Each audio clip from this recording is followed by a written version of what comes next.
beaucoup de nous suivre sur Ser Info TV Ahmed Seck Malick Fall tey nag dañu ñëw seet si suñu benn kilifa suñu benn xarit mu di Djibril Thiaw mooy maire Réfane alors moom mooy directeur du centre de formation et de perfectionnement des transports publics c'est cela monsieur Thiaw alors des travaux publics léegi nag ñu ñëw seet si ko waxtaan ak moom donc ci turu SER APR les comités d'entreprise républicains ñëw nag ànd ak soxna Ndeye Ndack Mbodj mooy coordonnatrice de la cellule féminine mu jiital madame Mariam Ndiaye présidente de la cellule féminine bu SER APR monsieur Thiaw tey SER APR daf la ñëw seet si dans le cadre de vos activités en tout cas au niveau de Réfane xam nañ ni que yow la ñu investir foofu ci Benno Bokk Yaakaar nga war a briguer waat beneen mandat incha allah ci élection yi di ñëw 23 janvier 2022 ma bàyyi la nga nuyoo ak waa Sen Info TV ba noppi ñu soog a dugg ci waxtaan wi. merci monsieur Seck maa ngi lay gërëm maa ngi lay nuyu di nuyu madame Ndiaye ak madame Ndeye Ndack Mbodj bi nga àndal ak Malick di nuyu ñi nga xam ne ñu ngi seetaan la chaîne de télévision Ser Info di nuyu sénégalais yëpp di nuyu aussi suñu kilifa son excellence le président de la république Macky Sall mais aussi di nuyu monsieur Mamadou Sall Adi maa ngi koy yóbbanti nuyu ak le docteur Toumbo di leen féliciter aussi ci vraiment l'excellent travail que vous êtes en train d'abattre aux côtés du président de la République. Je pense que vous faites un modèle, vous faites vraiment un exemple d'accompagnement aux côtés du président de la République et c'est extrêmement important. Moi, personnellement, j'apprécie beaucoup votre engagement, votre travail et je vous encourage et je vous en félicite. Merci beaucoup DG. xam naa waxtaan wi nag du gudd dañuy ñëw rek jéem a xool ba xam Réfane moom wax dëgg yàlla nu fa élection yi nu ngeen koy waajale gis nañ ni que élection yu bëri enjeu la ci que ce soit au niveau de Dakar ou bien dans les régions léegi yéen Réfane foofu nu ngeen di waajal élection parce que xam nañ ni campagne bi léegi mu tàmbali te scrutin bi 23 janvier la nu ngeen koy waajal ak fu ngeen toll ci liggéey bi. waaw jërëjëf waaw ñu ngi koy waajal avec beaucoup de rigueur avec beaucoup de sérénité aussi parce que en fait ñun yàlla dafa dogal bi ñu fay ñëw en 2014 c'était notre premier mandat c'était pas évident que ñu am peut-être yenn possibilités yi parce que vous savez communes yi nekk dans les zones rurales souvent elles n'ont pas toujours les capacités financières pour réaliser vraiment li nga xam ne moom la population yi xaar mais ñun personnellement yàlla xëy na moo ñu defal chance je pense que dañu ne élire en 2014 avant même la fin de l'année 2014 le président de la République Macky Sall recevoir ñu dans son bureau et il nous avait promis de nous accompagner il l'a fait de très belle manière accompagner nañu ci électrification rurale accompagner ñu ci éducation tey tous les villages de la commune de Réfane sont électrifiés nous sommes à l'étape de l'électrification universelle aujourd'hui amuñu woon lycée aujourd'hui nous avons notre lycée grâce au président de la République un troisième collège grâce au président de la République qui est éducation 3 ambulances case de santé construite, maternité. Actuellement, nous venons d'achever 2 logements de sages-femmes dans 2 postes de santé différents, l'un à Nderep, l'autre à Réumao. Des écoles clôturées. Le 10 prochain, nous allons lancer des travaux de bitumage de la route entre la route nationale numéro 3 à hauteur de Kaba et Réfane. Le 10 janvier. Le 10 janvier prochain. C'est des centaines de millions qui ont été investis dans la commune de Réfane grâce au président de la République. Donc, ça fait un bilan élogieux qui nous permet vraiment d'aborder les élections prochaines avec beaucoup de sérénité.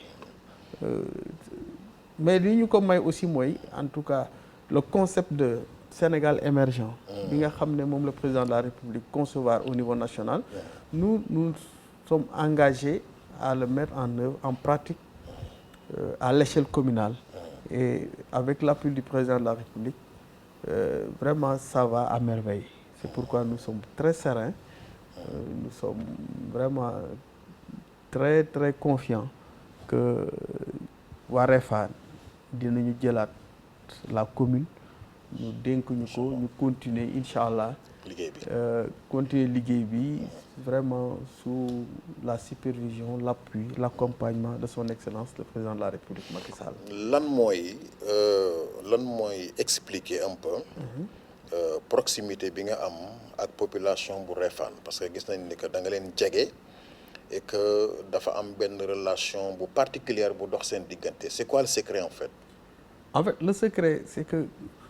nous quand on était déjà tout petit, nous avons participé à tous les mouvements associatifs yi amoon foofu à Réfane. Et c'est nous-mêmes qui avons créé la grande association ADER, Association pour le développement de Réfane. Nous étions membres fondateurs et premiers présidents. Les plus grands événements télévisés yi nga xam ne vraiment ça a fait sortir Réfane de l'anonymat, c'est nous-mêmes qui étions à la base, avec évidemment notre génération, les jeunes de Réfane. Ensuite, quand je m'engageais en politique, ça c'est avant que je m'engage. Quand je m'engageais en politique, je leur ai dit, ma relation avec vous, ce ne sera jamais une relation entre un responsable politique et un militant. Ce sera la relation qui a été là avant, c'est-à-dire entre un fils et son terroir, entre un fils et son peuple. Maintenant, quand on fait partie d'un peuple, forcément on partage avec ce peuple les peines, on partage avec ce peuple les joies, on partage avec ce peuple les luttes, on partage avec ce peuple tout. Et nous sommes restés sur ça. Ñu bokk ak waa Réfane lépp. Lu baax, lu neex, lu naqari, ñu dem. Et loolu moo ñu war. Askan boo ci bokkee da ngay bokk ak ñoom lépp. Surtout nag quand on est 40 000 habitants. ñoom ñëpp ku nekk fàtte boppam. ñu ne la jiitu. Je pense que boobu teraanga kenn mënatu ko fay askanam. li delloo leen njukkal rek moo fi des. li ngeen delloo njukkal mooy nga kunne nekk seen jaam, seen baay faal. C'est plus élégant. Pour lu ñu bëgg nga ànd ci ak ñoom. ci lu baax nga wuti. Donc vraiment loolu moo ñu boole ak Réfane. suñu relation ak ñoom du mës a nekk relation politique. relation askan ak doomam rek lay doon. incha allah pour daaneel déjà bon au-delà de li nga tudd sànq. route bi ñu war a defar ak yu demee noonu. xëy na am na yeneen. yitte yoo xam ne soxal na la. bu yàlla defee ñu dénkaat la commune bi. te yàlla na ko yàlla def incha allah. lan mooy nekk vraiment sa ay priorité au niveau de Réfane. waaw priorité yi. on va continuer, ça va tourner encore autour de l'éducation. Oui. Parce qu'il y a beaucoup d'abris provisoires. C'est vrai que vraiment maillage bi baax na ci école, mais école dafa bëri ay abris provisoires. Il faut ñu song abris provisoires yooyu. Des na aussi 2 écoles qui sont pas clôturées, il faut ñu song ko ñu clôturer ko. Mais aussi ci santé bi, il faut ñu yokk ambulance yi. Déjà commencé remplacer yi màgget. Il y en a combien déjà? Pour le moment nous sommes à 3 ambulances. yoo xam ne te doyul ba tey. non doyul parce que dama bëgg même les cases de santé bu nekk am ambulance. Donc il faut ñi njëkkoon am aussi il faut déjà ñu penser à renouveler. Mais aussi centre de santé bi nga xam ne c'est un projet phare. boo xam ne commune bi mu ngi ciy liggéey ak ministère de la santé. mais aussi ak ASAD di association boo xam ne doomu Réfane yi ñoo ko formé. suñu président suñu grand suñu mag Daouda Diouf jiite ko. ñu connaît ñoom ba très rapidement centre de santé boobu nekk une réalité pour ñu mën fay def référence. mais aussi vraiment ñu continuer c'est vrai que tous les villages sont électrifiés mais comme dëkk yi dañuy màgg sancaan yi ñu fexe ñoom aussi ñu yegg ci courant bi dem yegg si ñoom. Ensuite ñu yokk l'eau parce que ndox bi dafay manquer trop. Donc il faut ñu renforcer les forages là parce que tey actuellement je ne pense pas que dans la commune de Réfane mu am kër bu amul robinet. Mais production forage yi moo doyatul askan wi donc c'est une priorité boo xam ne vraiment c'est vrai que le forage de Réwmao sera bientôt mis en marche defar nañ ko ba pare bon peut-être raccordement yi rek moo des mais bu ñëwee certes xëy na ndox bi dina doy mais gouverner aussi c'est prévoir li ñu dal ni ndox bi manqué bu ñu bañee mu dal ñu dans 5 ans 6 ans léegi la ñu war a commencer aussi liggéey pour am yeneen forage yoo xam ne bu population bi gën a yokk aussi du tax ndox bi manqué donc en somme yooyu mooy les grandes priorités sans oublier maintenant évidemment la jeunesse il nous faut peut-être d'autres terrains municipaux ci yenn villages yu xaw a reculés yi pour permettre à la jeunesse aussi ñoom les activités sportives ñu gis ci seen bopp les femmes aussi c'est vrai que ñu ngi leen di accompagner mais dañu bëgg gën leen accompagner parce que ñoom aussi vraiment ma féliciter leen mooy ñoo xam ne boo leen lebalee xaalis non seulement dinañ ci liggéey mais dañ ko rembourser le problème de remboursement ne se pose pas avec les femmes de Réfane am nañ jom daal maanaam am nañu jom parce que souvent liy arrivé souvent ci ñun ñi la ñu dal xam nga boo engagé en politique quelquefois au Sénégal c'est très difficile yenn saa yi boo leen toppatoo les financement boo xam ne ca banque ma ngi ko toppatoo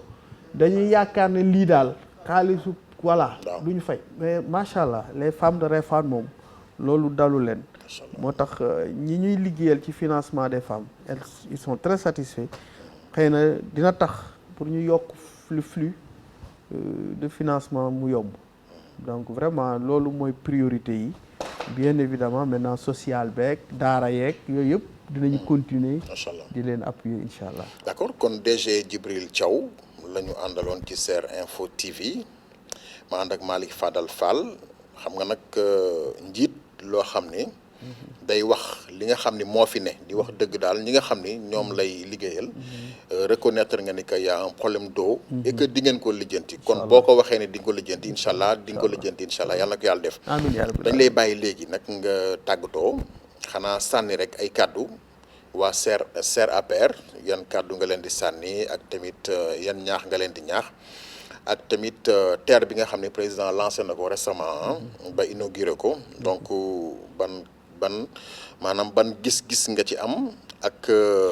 yow est-ce que yow bokk nga ci ñi jàpp ni lu am njariñ la ak contrairement ak ñi nga xam dañoo jàpp ni xëy na mënoon na demee neneen quoi en fait ci ñaari question yooyu daal la ñuy tàggatoo ak yow monsieur Thiaw. waaw baa ma njëkkee ci terre bi waaw dama koy magnifier c'est excellent au-delà de réalisation bi je pense que c'est un grand pas boo xam ne Sénégal daf ko def vers l'avenir parce que un projet de plus de 700 milliards ñu yaakaaroon ne du sotti ensuite ñuy wax naa vraiment yii ci pays yi gën a moderne lañ koy gis dana firndeel Sénégalais yi doon am xel yaar ñi doon douter ci les capacités de l'homo sénégalensis ses capacités à aller de l'avant dañu oui donc le Sénégalais peut aller de l'avant avec un bon leadership comme celui du président de la République nous pouvons aller de l'avant parce que li du projet bu ndaw